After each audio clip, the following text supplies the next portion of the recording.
Hello world, it is Monday, October 4th, 2021, and it's kind of a overcast, unsettled day today. And I think it's going to be that way all day today. We're going to be getting intermittent rain showers, kind of overcast, cloudy skies, but still warm for October because I think it's supposed to be in the mid-70s. So pretty warm but unsettled day. The devotion for today is entitled The Fall Before the Fall, written by Matt Delaney. And Matt bases the devotion upon Genesis chapter 1, verse 27, New Revised Standard Version. God created humankind in the image of God. Male and female they were created.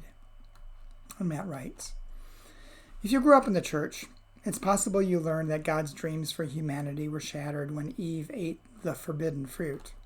False. The real tragedy happened earlier, when the serpent said, if you eat of this fruit, you will be like God. And Eve, forgetting she was like God already, believed it. In truth, there was nothing she could add to herself, fruit or anything else, that would make her more like God. Imagine someone offering to make you human. That's laughable. You are already human. But what if the idea had been planted in your head that you are not fully human? What if you had been dehumanized for days, months, years? Eventually you will be susceptible to the idea that you need something outside yourself, a potion, a new diet, a self-improvement fruit, to become what you already are. Eve heard and internalized the message, you are not made in God's image. You are not like God.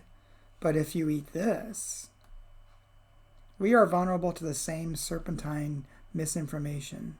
You are not enough. You are not beloved as you are. You are not beloved by God. You are not God's own reflection. You need something else. As soon as we are not enough, that we lack something, we are always grasping, always wanting, always clinging, and it's never enough. The desecration, the fall, comes when we are told and we believe that God is outside of us, when holiness and belovedness are already there, undisturbed. And Matt's prayer. Holy One, for all of us who struggle to affirm divinity, let's start by affirming divinity and the sacred worth in ourselves and in others. Amen. Well, a couple things this devotion brings to mind is, one, our system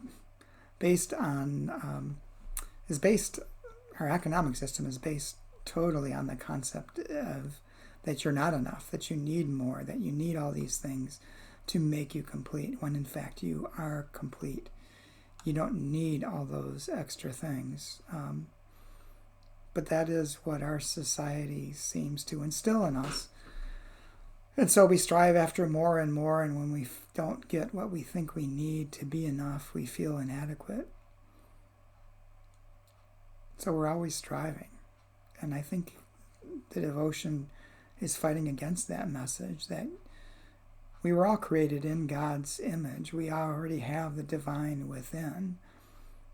So when each of us begins to recognize that divinity within us, and more importantly, the divinity within others, we begin to see our value as it is, created in God's image. I hope you can dwell on that for a while. If you're struggling, not feeling up to anything or feeling somehow less than, you are enough. You're made in God's image and you're filled with the Spirit of God, the breath of God. Hope you have a good day, and I will talk to you again tomorrow. Remember to bring an umbrella if you go out today too.